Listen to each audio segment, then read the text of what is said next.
तो आज हमारे सामने है अर्जुन का दिव्यास्त्रों की प्राप्ति और स्वर्गारोहण। जी हाँ। कहानी की शुरुआत हो रही है पांडवों के वनवास। जी हाँ। और ऋषि व्यास अर्जुन को सलाह दे रहे हैं कि भाई आने वाले युद्ध के लिए तैयारी करनी होगी। और तैयारी भी कैसी? दिव्य अस्त्रों की, खास तौर पर शिवजी और इंद्र के। बिल्कुल, और ये सिर्फ हथियार हासिल करना नहीं था, ये एक बड़ी परीक्षा थी अर्जुन के लिए।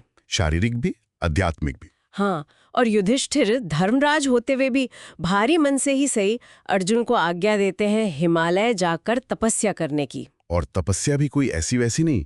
अर्जुन पहुंचते हैं हिमालय में, उस जगह जहां कहते हैं पहले कोई इंसान गया ही नहीं था। सोचिए जरा, पहले महीने सूखे पत्ते खाकर, फिर फलों पर, और चौथे महीने तक तो सिर्फ हवा पीकर, वो भी पंजों के बल खड़े होकर हाथ ऊपर उठाए। उनकी तपस्या का ताप इतना ज्यादा था कि ऋषि मुनि भी परेशान हो गए।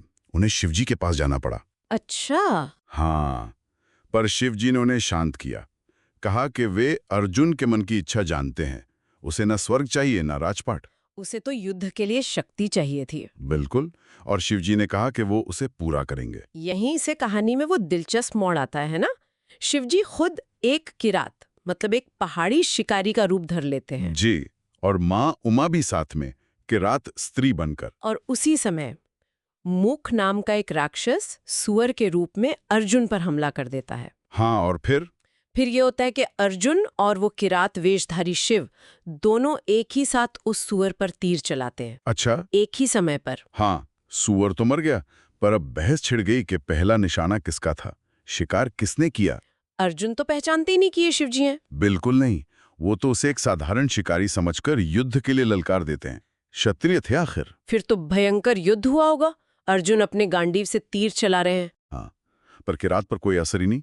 अर्जुन भी हैरान, सोचने लगे ये कौन है भाई जो गांडीव के तीर झेल गया।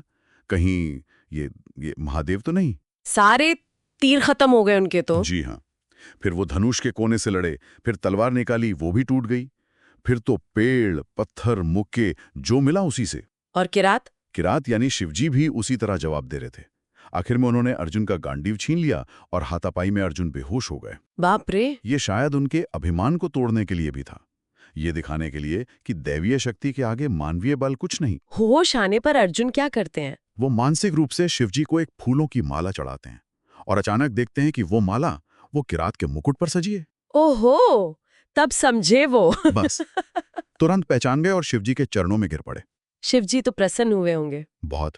उन्होंने अपना असली रूप दिखाया, अर्जुन की वीरता की बहुत प्रशंसा की, उन्हें याद दिलाया कि वो पिछले जन्म में नर ऋषि थे, नारायण के मित्र। और फिर दिया वो सबसे शक्तिशाली अस्त्र, पाशुपत। हाँ, पाशुपत अस्त्र।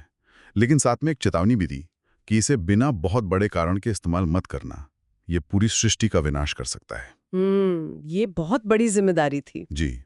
शिवजी के जाने के बाद दूसरे लोकपाल देवता भी आए, इंद्र, यमराज, वरुण, कुबेर। हाँ, उन्होंने भी अर्जुन को अपने अपने खास अस्त्र दिए, जैसे यमराज का दंड, वरुण के पाश और कुबेर का अंतर्धान अस्त्र, जिससे अदृश्य हो सकते थे या किसी को सुला सकते थे। मतलब हर तरह की शक्ति दी गई। इसके बाद इंद्र उन्हें स्वर्ग ले जाते हैं। हाँ, अपना रथ बेचते हैं।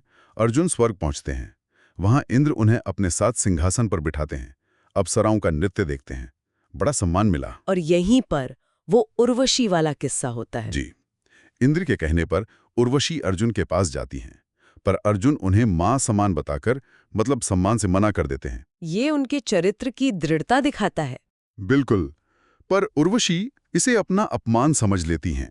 गुस्से में वो अर्जुन को श्राप दे देती हैं कि तुम नपुंसक हो जाओगे, नर्तक बनकर रहोगे। अरे, ये तो बुरा हुआ। लेकिन यहां भी देखिए, नियति का खेल। इंद्र अर्जुन को समझाते हैं कि चिंता मत करो, ये श्राप तुम्हारे वनवास के आखिरी साल में अज्ञातवास में काम आएगा। अच्छा, जब वो ब्रह्मनला बनकर रहेंगे? हाँ, तब ये श्राप एक तरह से वरदान साबित होगा और अवधि पूरी होते ही तुम फिर से अपना पुरुषत्व पालोगे। अर्जुन फिर स्वर्ग में 5 साल रुकते हैं, दिव्यास्त्रों का ज्ञान लेते हैं, संगीत नृत्य सीखते हैं। और इधर धरती पर पांडवों का क्या हाल था? उधर लोमश ऋषि इंद्र का संदेश लेकर युधिष्ठिर के पास पहुंचते हैं। बताते हैं कि अर्जुन कुशल हैं, अस्त्र प्राप्त कर लिए हैं और पांडवों को तीर्थ यात्रा करने की सलाह देते हैं। ताकि मन थोड़ा शांत रहे। हाँ, और आध्यात्मिक बल भी मिले। तो पांडव लोमश ऋषि के साथ तीर्थ यात्रा पर निकल पड़ते हैं।